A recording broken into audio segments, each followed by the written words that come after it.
17 days now, Sonam Wangchuk has refused food.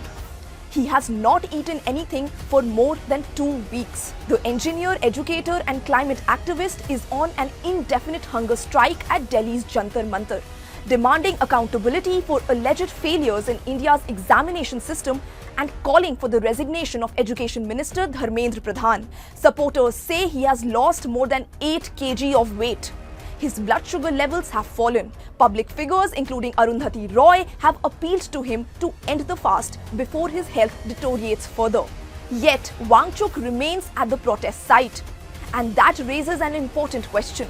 What could compel one of India's best-known educators to risk his health at this extent in this way? The answer lies in a growing debate about trust, fairness and the future of millions of students. The immediate backdrop is the controversy surrounding the NEET exam and other competitive examinations. Over the past 2 years, allegations of paper leaks, irregularities and administrative lapses have sparked outrage among students and parents across the country. For many families, these are not just ordinary exams. Students often spend years preparing for them. Parents invest savings in coaching classes. Entire family routines can revolve around a single examination date. And the reason is quite simple. For millions of young Indians, these tests are gateways. A medical college seat, an engineering college degree, a government job, a chance to move up economically, a chance in some cases to transform the future of an entire family. When questions emerge about the integrity of those examinations, the impact extends far beyond the examination hall. It strikes at confidence in the system itself. That is the concern driving this protest. The movement Wangchuk has joined is led by the Cockroach Janta party or CJP. The group argues that repeated examination controversies point to a deeper structural problem and that accountability must begin at the highest levels of the government. Its principal demand is the resignation of Education Minister Dharmendra Pradhan. The government, however, rejects the suggestion that the examination system is fundamentally broken. It has defended the steps taken to investigate irregularities, punish wrongdoing and strengthen exam security. That disagreement sits at the heart of the current standoff. The government argues that reforms are underway. The protesters argue that trust has already been damaged. And trust, as one knows, once lost is difficult to restore. This is also what makes Wangchuk's involvement significant. Now, he is not someone whose public life has traditionally revolved around partisan politics.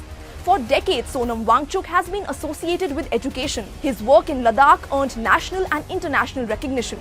Throughout his career, he has argued that education should empower young people and create opportunities where none previously existed. Supporters say that gives his protest a particular moral weight. Because when an educator chooses a hunger strike, the message is not simply political, it is symbolic. The argument being made is that a system designed to create opportunities is losing the confidence of those who depend on it the most. As the fast enters its 3rd week, attention is increasingly shifting to Wangchuk's health. Organizers say he has lost more than 8 kgs of weight. Doctors monitoring him have expressed concern. Writers, actors and public figures have urged him to end the fast before lasting damage is done. Their appeals reveal a dilemma that accompanies many prolonged hunger strikes.